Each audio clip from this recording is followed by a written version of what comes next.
So for the last 5 years I worked for the Campaign to Protect Rural England, which is a charity. I led their national campaigns team.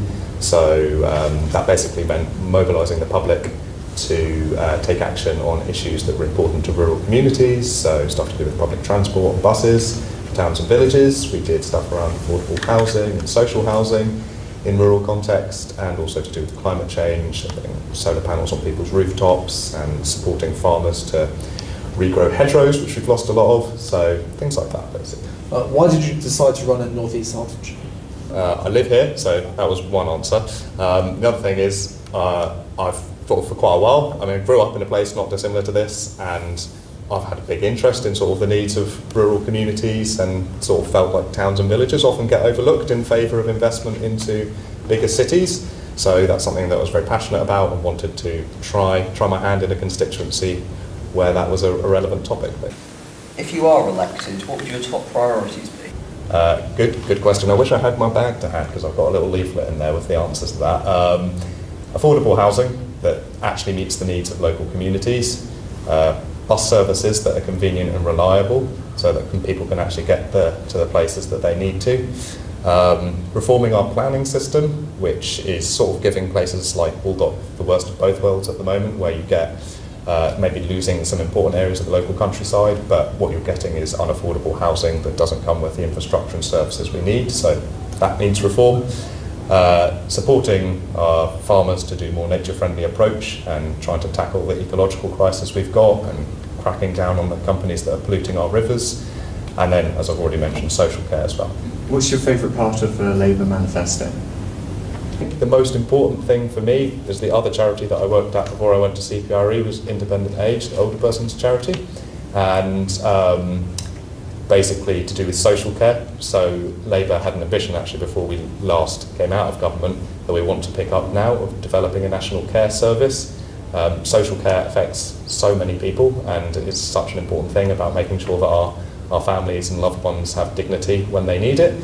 But at the moment the social care system's an absolute mess. The people working in our social care system aren't getting treated with the sort of dignity and respect they deserve. They're not getting fair pay. People are finding it difficult to access social care, and it's hugely expensive when you do. And then on top of all of that, because there's not the access to social care that we need, lots of people who are in need of social care are being stuck in hospitals basically because they can't then go and get the care services they need, which is then blocking beds in our hospitals and contributing to the massive problems and waiting lists that we have for our NHS at the moment.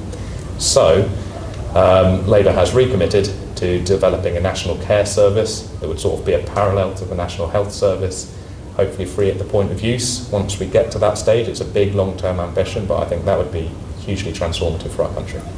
What has it been like campaigning so far? Mostly really enjoyable. So I've been making an effort to get out to the smaller villages and our bigger towns across the constituency. I feel like we're having a very warm response. This would be the first time, if Labour wins here, this would be the first time we won since Shirley Williams represented some of these areas in the sort of 60s.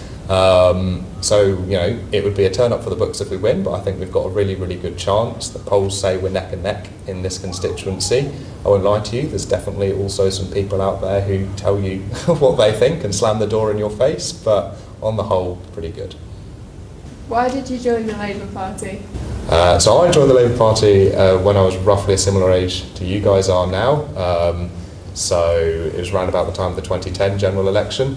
And that was, for those of you, I mean, you probably know anyway, but it was the end of the Labour government, and it was Gordon Brown versus David Cameron.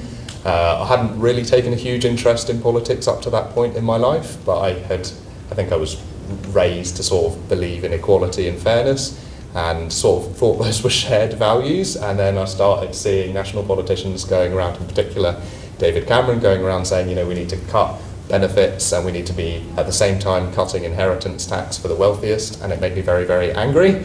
And I just sort of suddenly realised that there was all these different views out there and that we didn't all share the same perspectives.